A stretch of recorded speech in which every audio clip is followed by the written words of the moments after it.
No, I mean, I'll be voting for it, but that is crazy because then at least I can say that I've.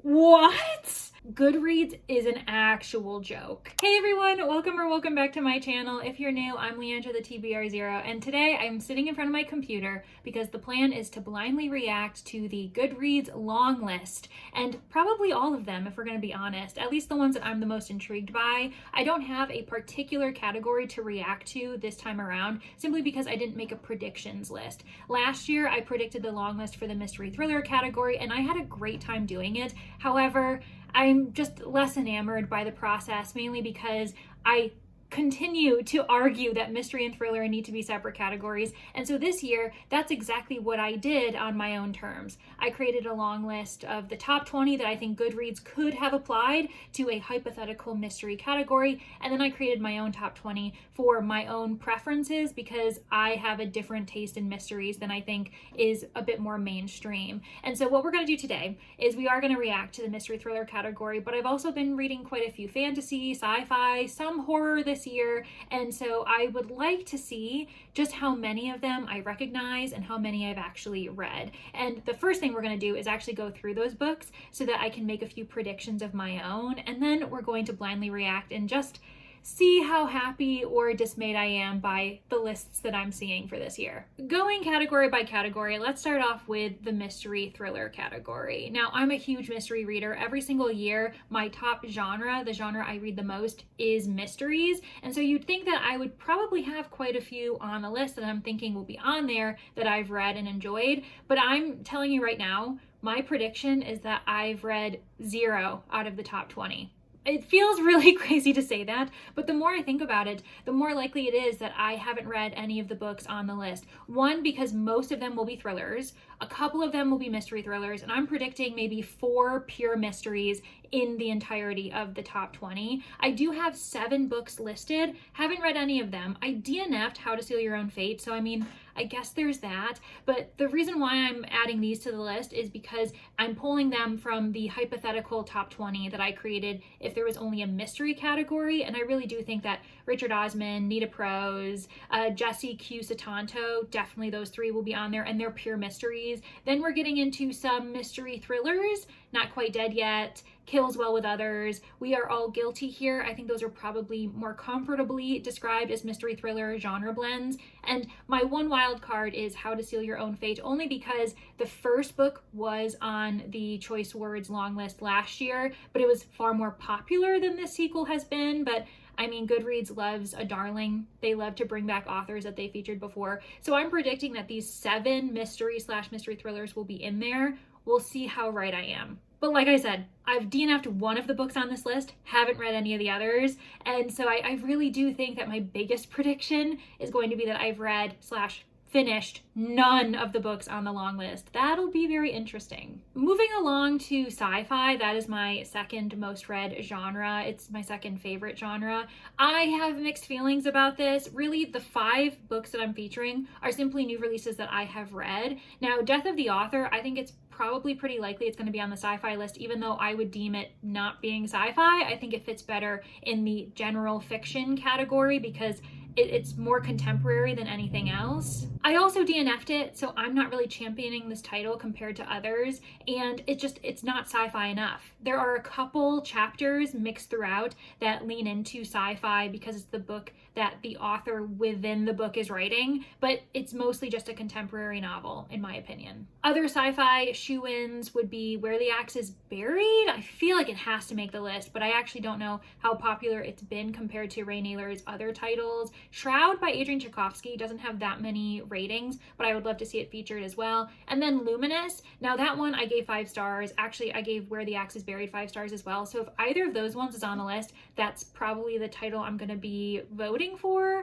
And then one I'd love to see, I just don't think it's gotten enough, acclaim. I don't think it's gotten enough reviews just because it's also a newer title. But Automatic Noodle is a cozy sci-fi that was really fun, and I think more people need to read it. So I would love to see 4 of those books on the list, and I would prefer to have Death of the Author in a different category, but I could see it being shoved into sci-fi because Sci-fi is a bit of a mess. I feel like Goodreads is really bad about choosing the sci-fi category every single year, and people always get upset about it, specifically because there's often a lot of literary sci-fi focus in there, which not all sci-fi readers like to see, but yeah, those are my predictions for that one. And then we get into fantasy, which weirdly enough will probably be the category that I have the most books in which I have read in the long list, and that's crazy. Drop of Corruption by Robert Jackson Bennett is a Sherlockian reimagining, so it also should be featured in the mystery category, but here we are. Goodreads doesn't like to acknowledge that genre blends exist, so this is going to have to be in the fantasy category. Not complaining about that, I just think that with the A plot being a mystery, it should also be considered for mystery thriller, but I'm very excited to see it there. Then also Emily Wilde's Compendium of Lost Tales, the best book in the series in my opinion, also a 5-star read for me, so I'm expecting that to be there. A Witch's Guide to Magical Innkeeping, in my opinion, it's fantasy romance, and I know a lot of romantasy readers would balk at that, but I mean, it wouldn't be a surprise to see it in the romance category because the romance is quite prominent, but it's witchy, making it fantasy. So I think it's cozy fantasy romance, but I know that a lot of people would hate to hear me say that. So I am putting it in fantasy, but it was fun. It's one of those rare ones that I really enjoyed. I gave it 4 stars, and I gave the first book in the series 4 stars as well. And then we get to the titles that I like. Really, the 3 I just mentioned are the only books I gave 4 stars or higher in this category. We've got The Devils that I gave a kind 3 stars to. It was fine. I think it's going to be a very forgettable book for me, if we're going to be honest. The Raven Scholar was my least favorite on this list. I gave that one 2 stars, and so I fear it will be on there. And then we've got Green Teeth, which is a debut, and I thought it was fine. 3.75 stars. I was impressed with it, while also expecting more. There were opportunities for O'Neill to expand and really kind of dig into some of these deeper themes, and because she'd failed to do that, it was quite a surface level book, but still really fun to read for sure. So yeah, those 6 I do think, and I'm actually the most confident that those 6 will be on the list. I guess Green Teeth might not, but I feel like it had a lot of buzz around it, so I actually think that these 6 books have a really good chance of being on that list. Then we have horror, and oh, this one is so bad, mainly because I DNF'd 4 out of the 6 books that I tried for horror new releases. So clearly 2025 is not the year for horror for me and my tastes. Now, the books I finished, Chuck Tingle, Lucky Day, I do think that one's definitely going to be on there, and I enjoyed it. It was so fun. 4.25 stars, my favorite Chuck Tingle to date. And then Direct Descendant, I really enjoyed that. It's cozy horror, and I don't think it had enough buzz or enough people reading it, so I really don't think it's going to be on the list. I just wanted to highlight it because it is a 2025 release that I read and finished.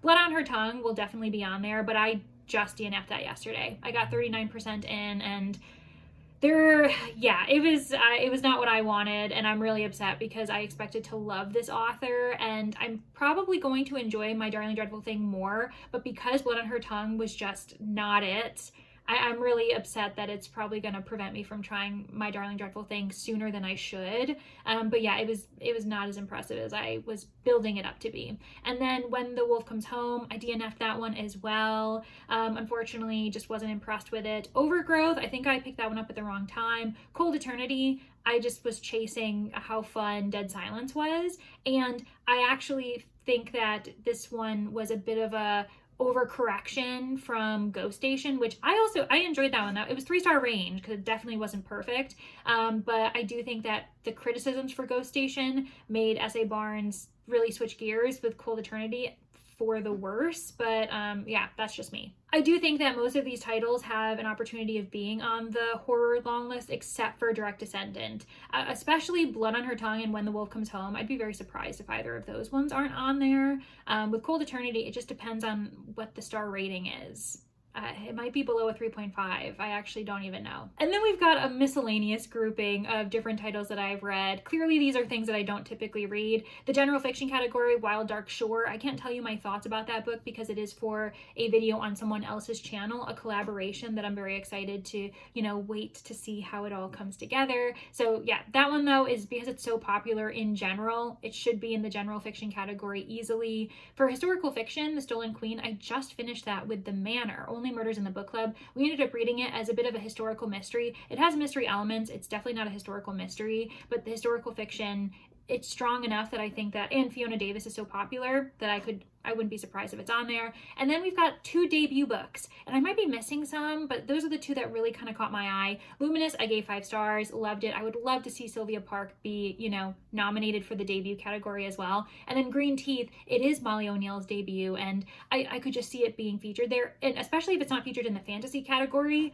the debut category could be its opportunity to at least get acknowledged in one of these long lists. Okay, so to summarize, my predictions are: 1, I don't think I'll be able to say that I've read any of the books on the mystery thriller long list, which is quite something to have to reflect upon. I think the category that will have the most books I've read in it will be fantasy. And when it comes to like total of nominees that I'll have read, I think it's easy to say I've read 10, but I probably, like 15 would actually be pretty impressive. I'd like to say that I've read 15 of the books across the long lists. We'll have to see. Oh, and I suppose one other thing that may end up throwing a wrench in things is whether or not Goodreads decides to introduce any new categories, or if there's a category that suddenly disappears. I imagine that Romantasy is going to be here to stay. That would be absolutely insane of Goodreads to get rid of it because it's so popular. And as far as a new category goes, I mean, the only one I would love to see is that mystery and thriller, 2 very separate genres, be finally separated, but that's not happening either.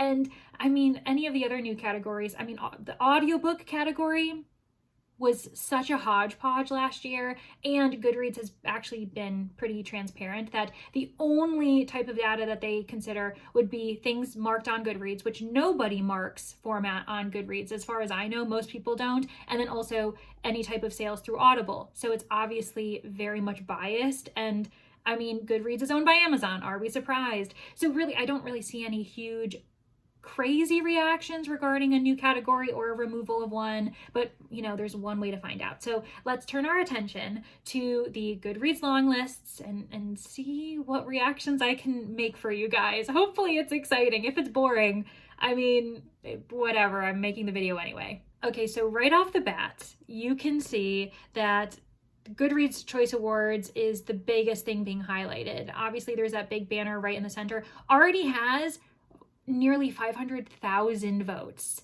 That's crazy. I mean, it actually isn't, because I guess so many people use Goodreads, but the lists haven't even been live for 24 hours. It's been about maybe 12 hours at this point, so that really shocks me. And then obviously we've got the banner at the very top saying 2025 Goodreads Choice Award nominees.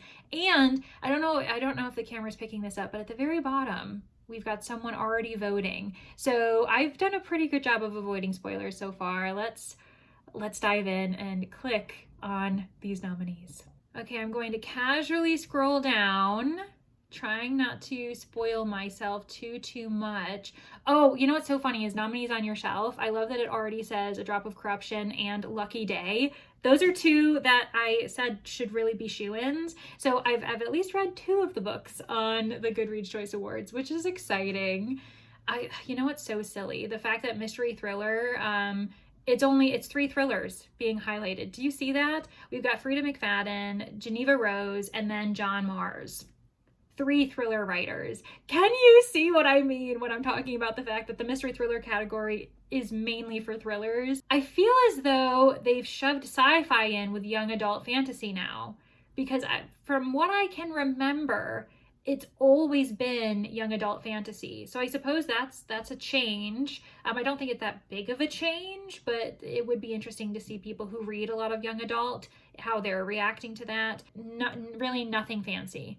Nothing exciting, no big changes from Goodreads, so not much to react to as far as that goes. Let's jump into mystery thriller, simply because that's the one I want to see if I've really read any of it by.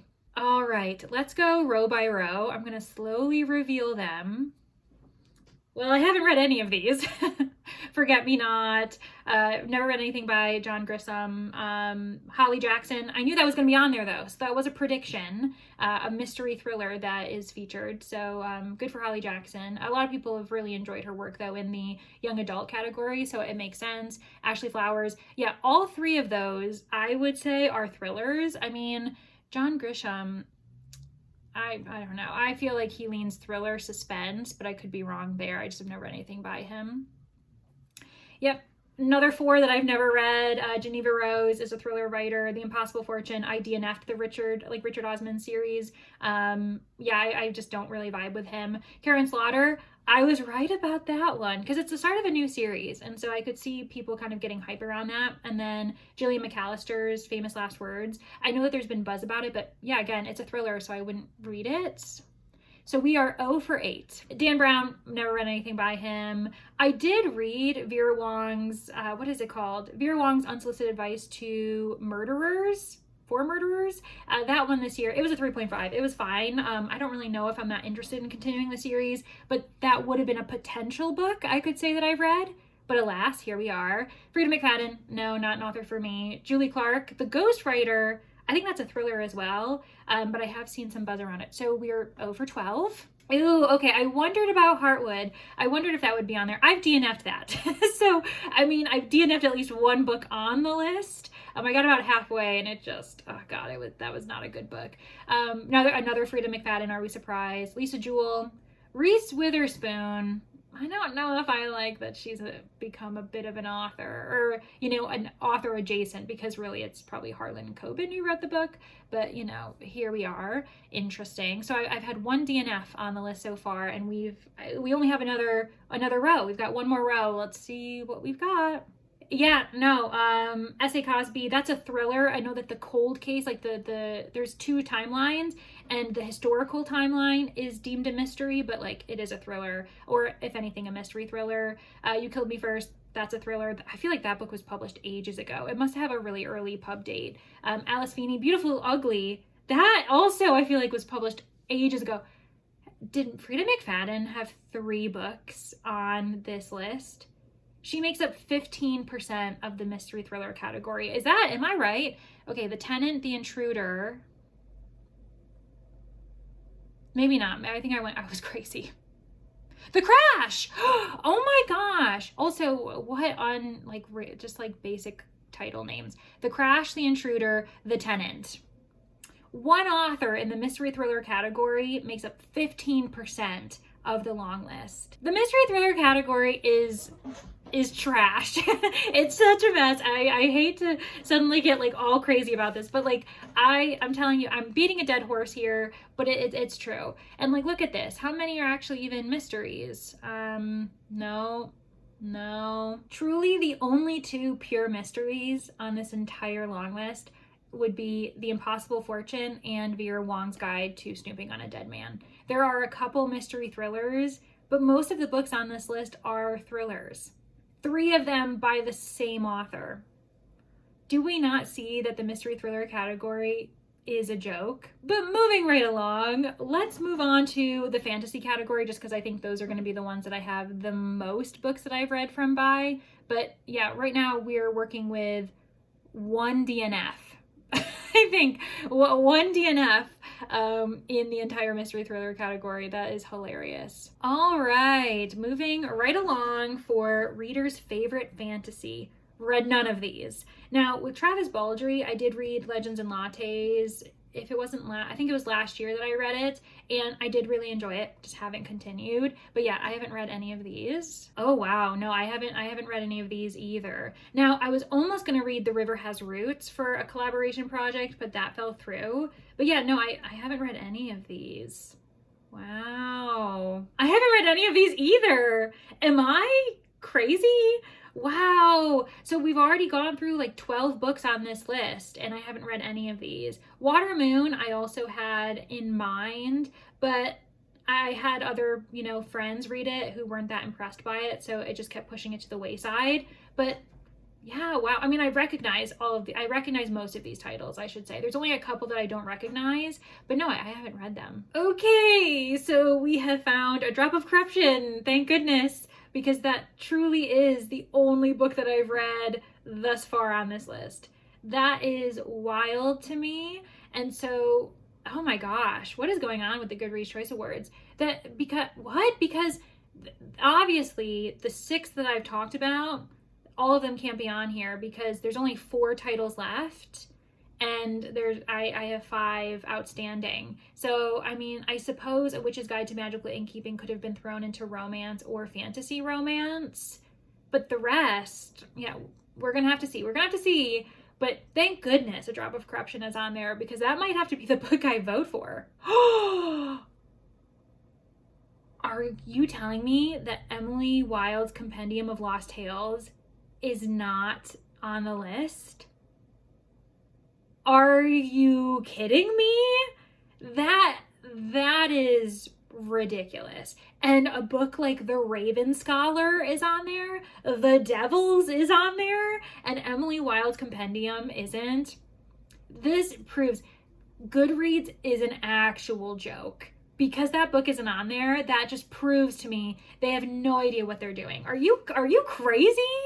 Oh my gosh. Especially because in the past, Emily Wilde, both of those books by Heather Fawcett have done really well. I feel like they've always made it in the top 10. So this is, who made these lists? Also, The Strength of the Few, didn't that just come out? How did that make the list when it's barely even been read by people yet? Oh my goodness. I feel like quite a few of my fantasy reading friends are not going to be happy about this at all. But yeah, I mean, the obvious choice for me is going to be A Drop of Corruption.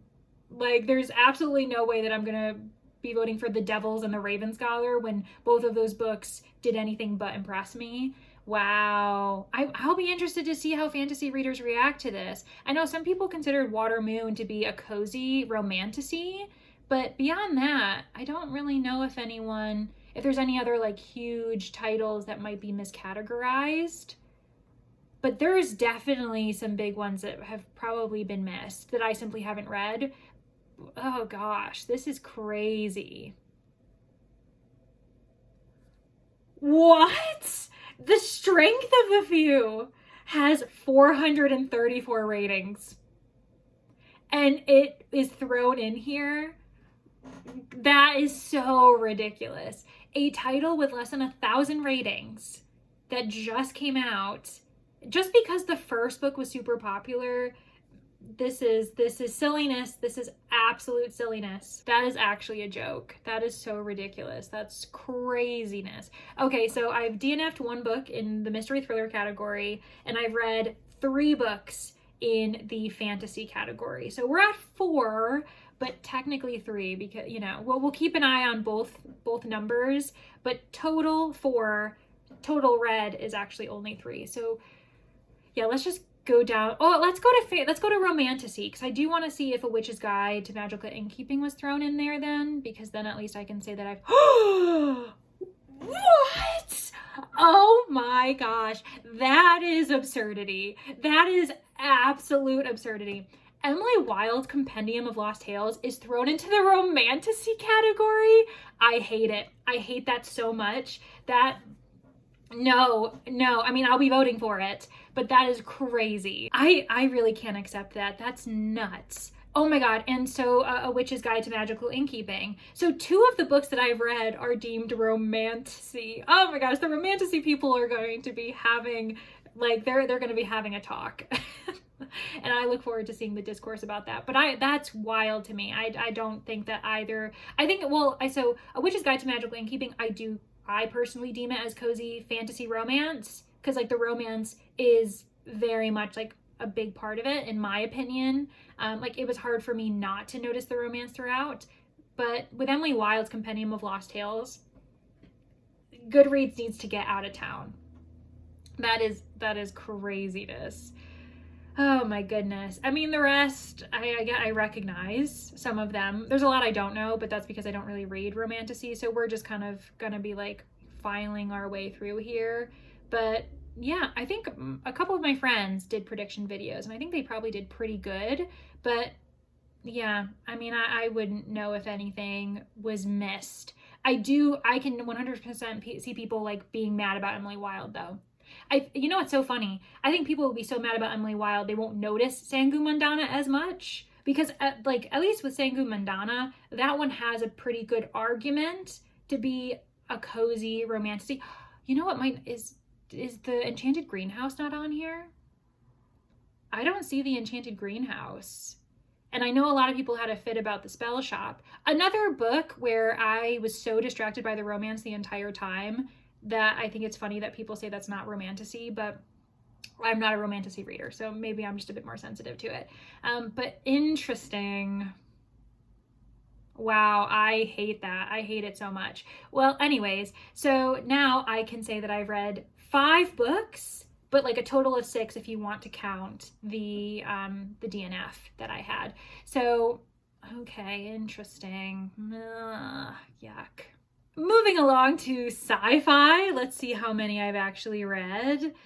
You know what's crazy is a lot of these will probably be on my want to read list. Hamajang Luck, I own, and I've been meaning to read it. I bought it during Independent Bookstore Day. I distinctly remember that. Still haven't gotten to it. The Dream Hotel, I wanted to read, but Layla Lalami, I think, is probably leans a bit more literary fic. So I thought that that might be the category that she's placed under, but like I said, a lot of literary leaning sci-fi gets thrown into the sci-fi category, which, you know, it's a genre blend. It has a right to be in there, but that is interesting. Of Monsters and Mainframes, I've known people who've really not vibed with it, but I've also known people who've enjoyed it. So that one, the cover and the concept are really cool, but I don't know if the story structure is for me. But yeah, haven't read any of these.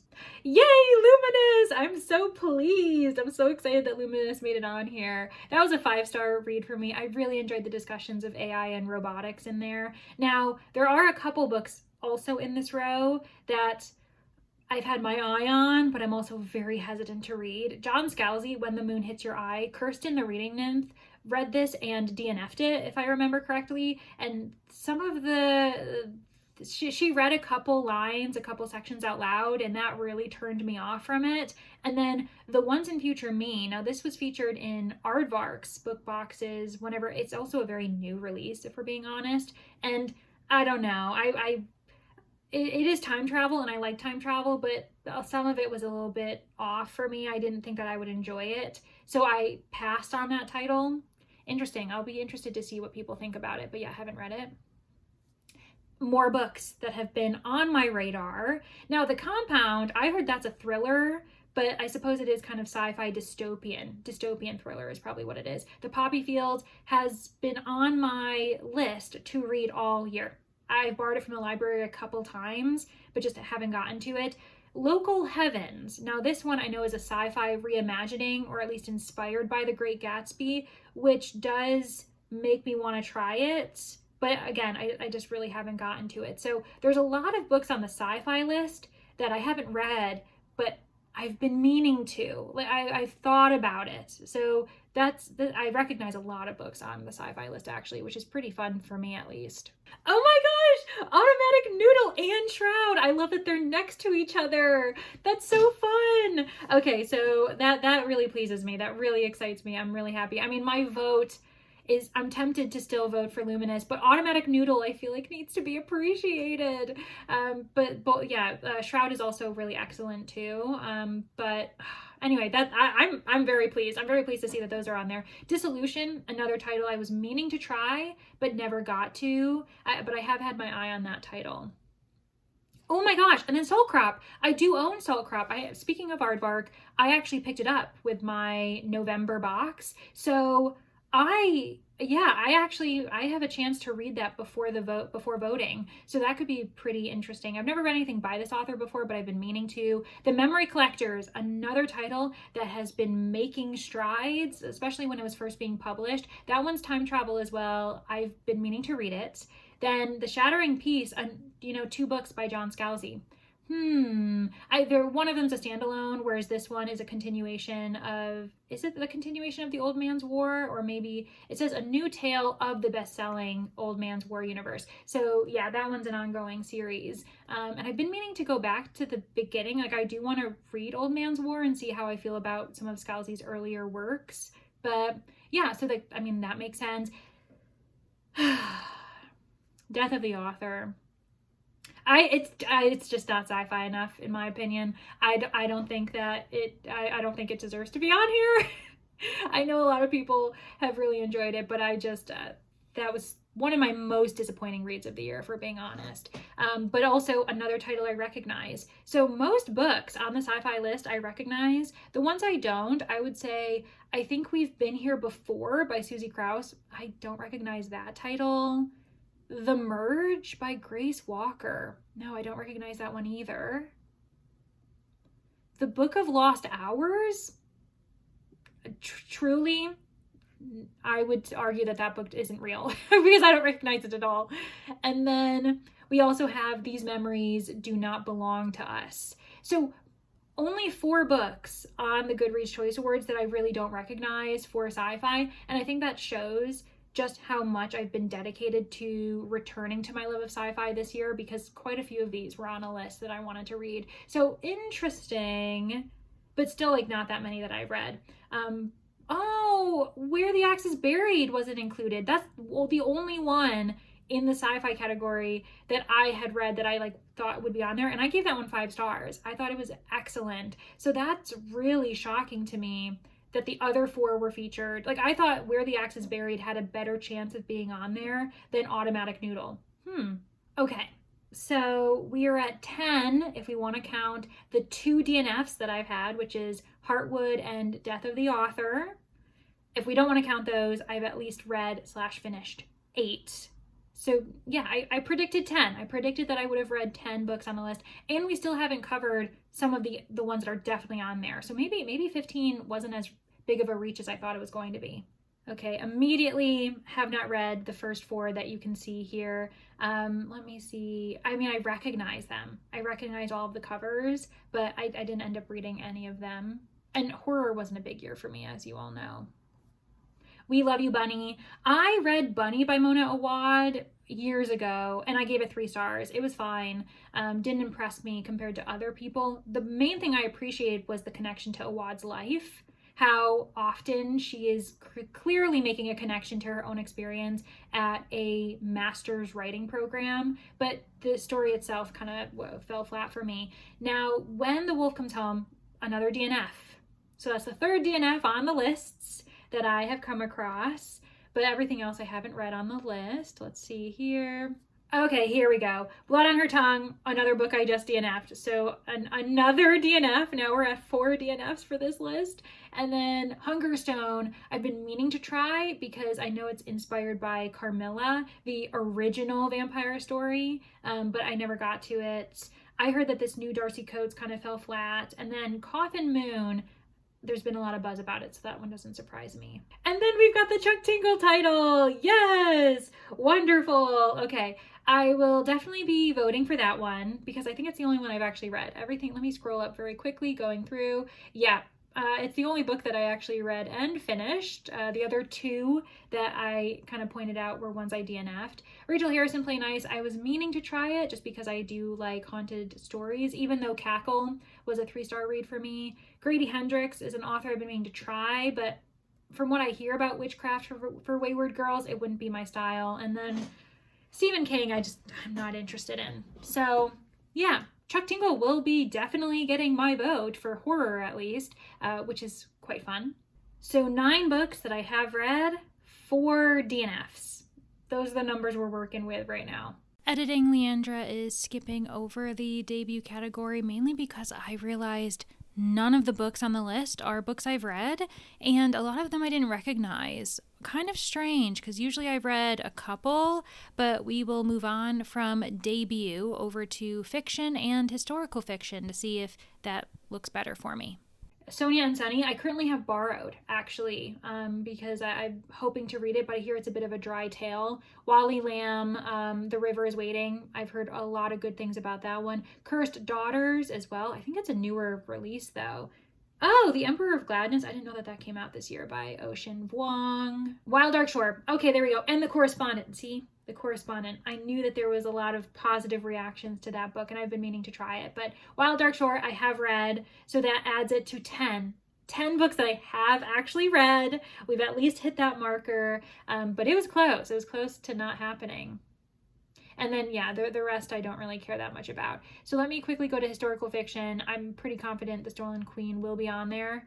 The Hounding. You know what? I added The Hounding because it's kind of like gothic historical horror in a way, where these young women are turning into dogs, a la Night Bitch kind of, but a bit more gothic and historical.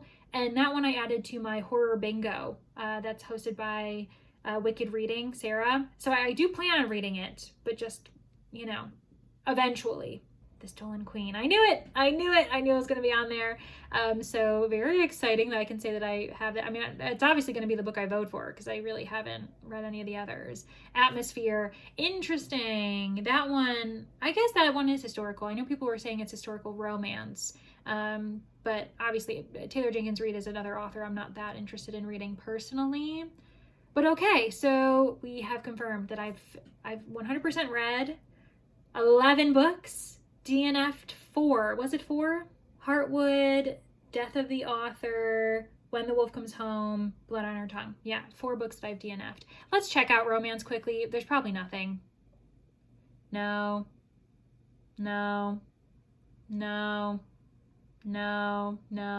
Yeah, nothing. I don't even know why I looked at the romance because obviously I haven't read any of those. That's too funny. And there we have it. My reactions to the Goodreads long list for 2025.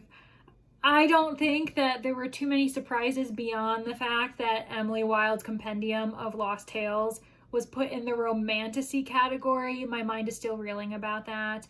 Death of the Author being in the sci-fi category, I think that that's wrong personally, but everything else is pretty much on par. I would say that there were maybe a couple mystery thriller upsets. I expected The Maid Secret to be featured because Nita Prose has always been featured on the long list. Kills Well with Others, I don't think I saw that one.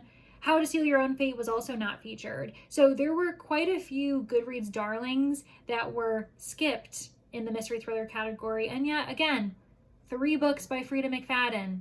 Don't think it's necessary, but who am I to criticize Goodreads? But the books I was very excited to see that I wasn't sure. I didn't know if I had the faith that they'd be in there. Automatic Noodle, Luminous, Shroud. Very excited to see those in the sci-fi category. Upset that Where the Axe is Buried wasn't in there, but I mean, I'll take what I can get. Chuck Tingle's Lucky Day. Very glad to see that in there because it's going to be the one I'm voting for. The fact that my only option in fantasy is A Drop of Corruption, that's wild to me. Very, very surprising. Meanwhile, I've got 2 options in Romantasy. Did any of us seeing that? The fact that I had multiple options in the Romantasy category. I mean, we know I'm going to be voting for Emily Wilde, even though it's a joke that it's in there.